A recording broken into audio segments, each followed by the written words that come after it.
Sacrifice का अगर कोई दूसरा नाम है तो शख्स है।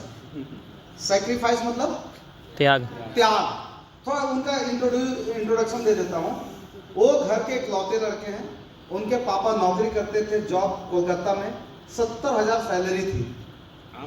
जब वो बंदा चालू किया था बिजनेस, कमी नहीं थी पैसे की। घर में आराम से पापा का 10,000 रुपया लेता, आराम से सोता, खाता, फिर घूमता, आराम से रहता। लेकिन उस बंदे के अंदर ये सोच नहीं थी कि हमको पापा के पैसे से पलना है। उनकी ये सोच थी कि हमारा क्या है, हमारा पिताजी का बहुत है, मेरा क्या है। और यही थॉट प्रोसेस से उन्होंने स्मार्ट वैल्यू में काम किया। जब शुरुआत किया था उन्होंने, तो शुरुआत में देखिए स्मार्ट वैल्यू क्या है ना, तुरंत किसी को तुरंत सक्सेस मिलती है, किसी को थोड़ा टाइम लगता है, थोड़ा टाइम लगता है। वो बंदा 5 साल तक वो काम में लगा रहा। कहीं सक्सेस मिलती थी, कहीं डीडी बनती थी, कहीं नहीं बनती थी। नीचे जमीन में सोना पड़ा, भूखे रहना पड़ा। मैगी खा के 5 रुपए मैगी ला करके गला करके उसको क्या बिजली से, ब्लेड से गर्म करके उसको मैगी खा के दिन भर रह जाता था। सैक्रिफाइस खाने में, सोने में सैक्रिफाइस, काम दिन रात करता, लेकिन कहीं होता था, कहीं नहीं होता था। 5 साल तक इधर उधर गया, बहुत जगह। लेकिन कभी भी बंदा हारा नहीं, कभी छोड़ा नहीं, कभी नेगेटिव हुआ नहीं, कभी मोरल डाउन नहीं हुआ, कभी हताश नहीं देखा मैंने उस बंदे को। बस एक ही चीज के अंदर में था कि मेरे को कुछ करना है, मेरे को कुछ करना है, मेरे को इतिहास रचना है, मेरे को धमाका करना है, मेरे को लाइफ में आगे बढ़ना है। और यही जिद्दी आज परिणाम है नी प्रिंस अचीवर, जिसकी कमाई होती है 1 साल की इनकम और बोनस जोड़ देंगे तो दोनों का कमाई अगर जोड़ देंगे तो 92 लाख रुपया होता है। 1 करोड़। सब चीज ट्रिप वगैरह सब मिला के अगर देखेंगे, इंसेंटिव, बोनस, ट्रिप, ऑफर सब मिला के अगर देखेंगे तो कितना होता है जी? 1 करोड़ रुपया 1 साल में। तालियां ऐसी बजती है। 1 करोड़ रुपया। और कोई और नहीं, हमारा टीम का क्या बोल सकते हैं, आन बान और शान, हमारा मुरलीराज।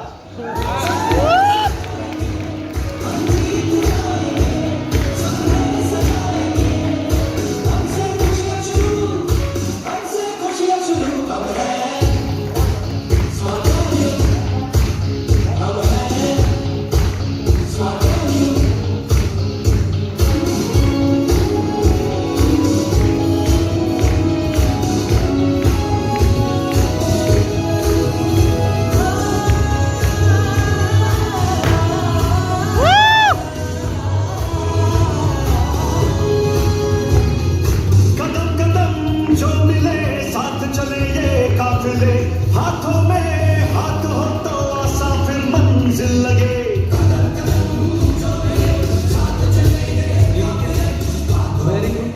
इनके बारे में भी देखिए, सबसे बड़ी बात है कि इस साल प्रिंस अचीवर और अगले साल एस एम्बेसडर। यस। ये बोले तो ज्यादा बेस्ट है।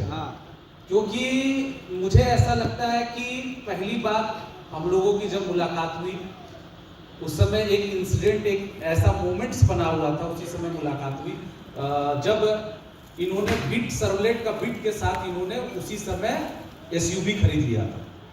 और उसी समय दोनों ये मेहनत कर रहे थे, बिजनेस नहीं उठ रहा था। और उसी समय कुछ एमआईज वगैरह का भी इश्यूज आ गया। उस समय मेरे पास आए, बोले भैया कुछ कीजिए, कुछ बिजनेस को बढ़ाना है।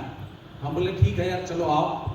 उस समय से मैं जान रहा हूं उस लड़के को, और सच बोलूं आज तक इतना प्रोग्राम किया, कभी भी ये बंदा मेरे से कभी कुछ पूछने के लिए नहीं आया कि भैया क्या है, नहीं है, कैसे हुआ, क्या कहां क्या खर्च हुआ, नहीं हुआ, क्या लगा, नहीं लगा, कुछ नहीं।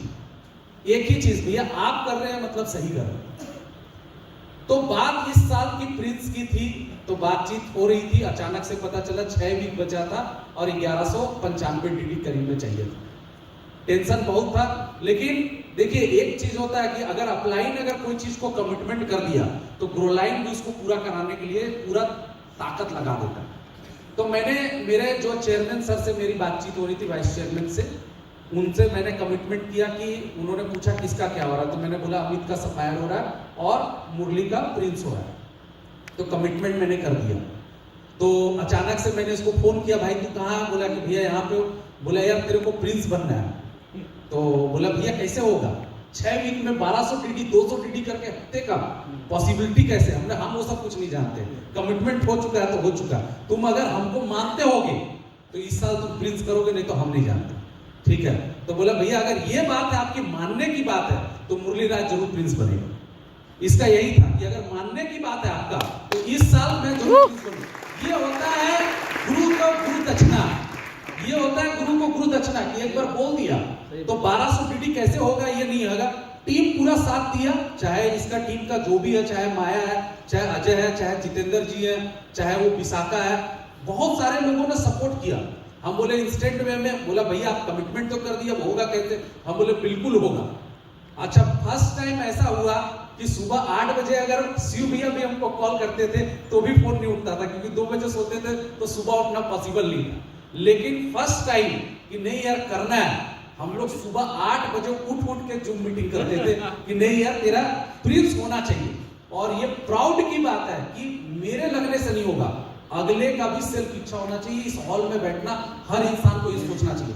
अपलाइन तो आपके बारे में बड़ा बड़ा लेवल चाहता है, लेकिन आप उसके साथ अपनी सोच कितना मिलाते ये मैटर है। अगर मैं चाहता प्रिंस बनूं, इसकी इच्छा नहीं होती, इसकी इच्छा नहीं होती, ये सोचता कि मुझे क्राउन ही रहना है, तो थोड़े हो पाता। मैं चाहता कि अमित का सफायर हो, उसकी खुद की इच्छा नहीं होती। सोचिए हफ्ते का 2 डीडी से 30 डीडी लेके जाना, 30 डीडी जिस हफ्ते वो काउंट करके देख रहा है उसका 2 डीडी वीक का जमा हो रहा है, और हफ्ते का 30 डीडी आ रहा है सफायर के लिए। हफ्ते का इस बंदे का 70 डीडी 80 डीडी जा रहा है, और वीक का कितना डीडी आ रहा है? 200।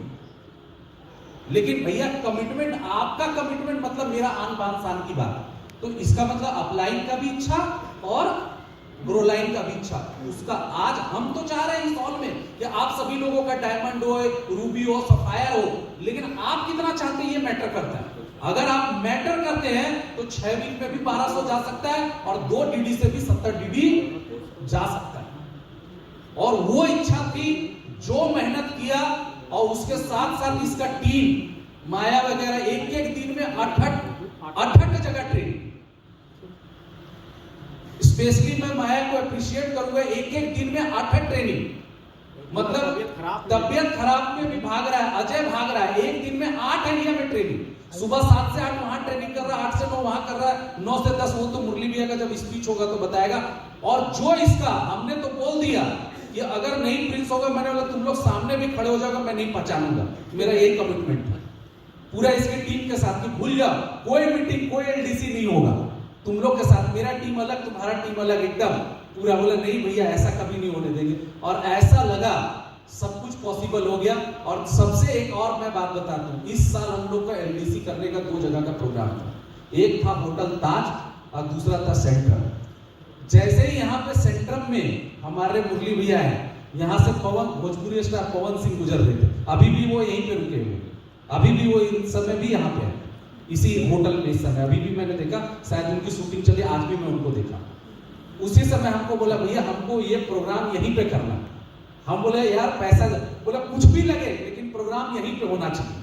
और मैं बोलूंगा हर बार का मैं मेन्यू डिसाइड करता था कौन सा होटल में होगा, बट इस बार ये मुरली भैया की राजाबंदी है कि सेंट्रम में होटल होना चाहिए, नहीं तो मेरा तो टास्क है।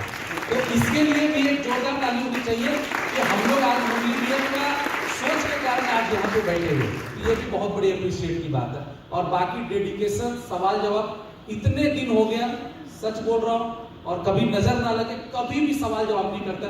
10 बात सुना भी देंगे, बोल भी देंगे, गरिया भी देंगे, तो भी सवाल जवाब, अगर नहीं बात करेंगे तो खुद फोन करके पूछेगा कि भैया नाराज है क्या हमसे, कुछ गलती हो गया क्या? तो बोले नहीं यार, बोले भैया 10 दिन 15 दिन से कॉल नहीं किए तो मुझे लगा कि शायद नाराजगी है। तो मैं ये देखता हूँ कि यार एक बंदा जिधर में 2 लाख की रिजर्व है, उसके बावजूद भी ये बंदे का डेडिकेशन लगाव ऐसा है कि देखिए अपलाइन का दिल खुद हो जाता है कि हाँ यार उसके लिए करना।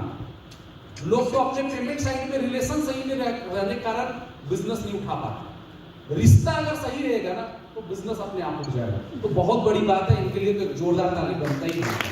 ऐसा बंदा करोड़ों में होता है। करोड़पति नहीं, करोड़ों में एक होता है, ये मेरा कहना है।